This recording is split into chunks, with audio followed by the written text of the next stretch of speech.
Welcome to this explainer on the filtered mind. Today, we're diving into something completely fascinating: how our personal backgrounds shape literally everything we read, understand, and experience in the world. It's like we're all wearing these invisible reality filters without even knowing it. And we're going to explore how taking off those filters can absolutely transform how we see objective truth. Let's get right into it. So think about this.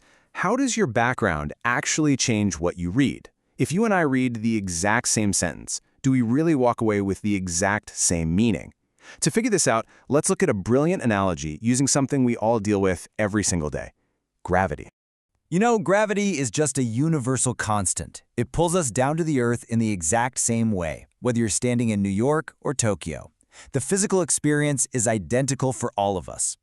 Now, I want you to imagine a specific verse in a text acting exactly like gravity. The text itself, it doesn't change. But, oh man, here's where it gets really interesting. Look at what happens when two totally different professionals interact with that exact same gravity. A civil engineer reads the rules of gravity and thinks, okay, I'm going to use this to anchor things down, and they build a massive, heavy bridge. But an aeronautical engineer reads those exact same rules and uses them to calculate lift, building an airplane to literally defy it. Same exact gravity, completely different outcomes. And why? Purely because of their differing contexts. Section 1. The power of context and how we read the Quran.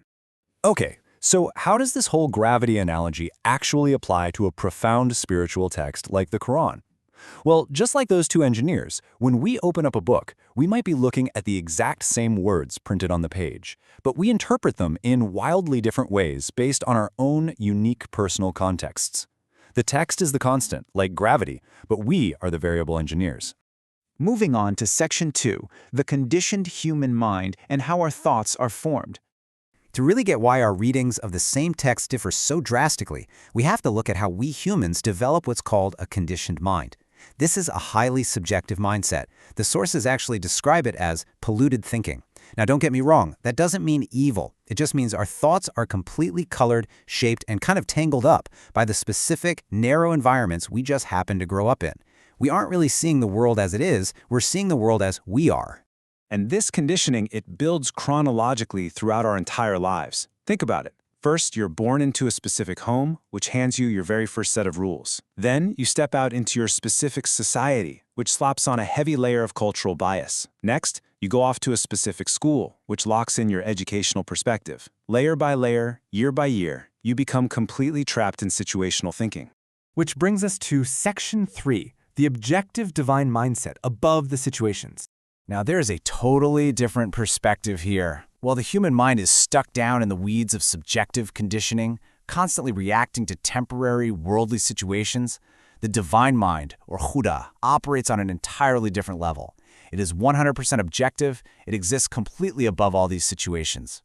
I mean, the divine doesn't have a hometown, a culture, or a high school that biases it, right?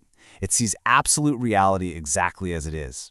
And because the divine sees things with crystal clarity, without even an ounce of situational bias, it logically follows that the text coming from this source is completely unconditioned too. The Quran is a purely unconditioned, 100% objective book. It's essentially a pure transmission of truth, totally free of our polluted human thinking. Section 4. Deconditioning the mind, removing polluted thinking. So this brings up a really profound dilemma. We've got a massive disconnect here. On one side, you have the conditioned human reader, bringing all their baggage, their upbringing, and their deep-seated biases. And on the other side, you have this pure, unconditioned, objective text.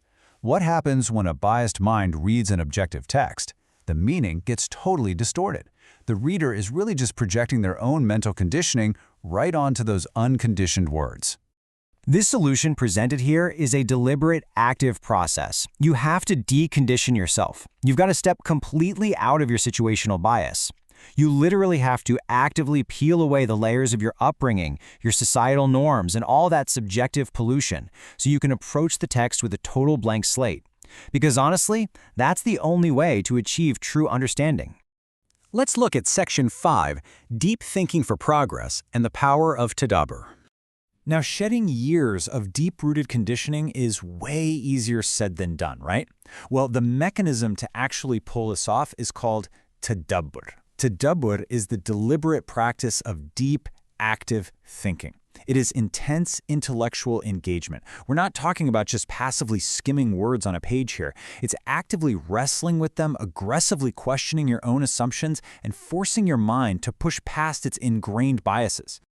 And by committing to this kind of heavy mental lifting, you achieve something truly incredible. First off, it completely activates your mind. That activation then turns into the very tool you use to break free from your situational conditioning. And finally, escaping those biases is exactly what unlocks true spiritual progress and genuine intellectual growth. You simply cannot grow if you're stuck living inside the polluted thinking of your own background. As we wrap up this explainer, I really want to leave you with a powerful question to ask yourself. To finally grasp objective truth, what personal conditioning do you need to start unlearning today? What assumptions have your home, your society, and your schooling hardwired into your brain that are currently filtering how you see reality? Take a moment and really think deeply on that. Thank you so much for joining me on this journey through the filtered mind.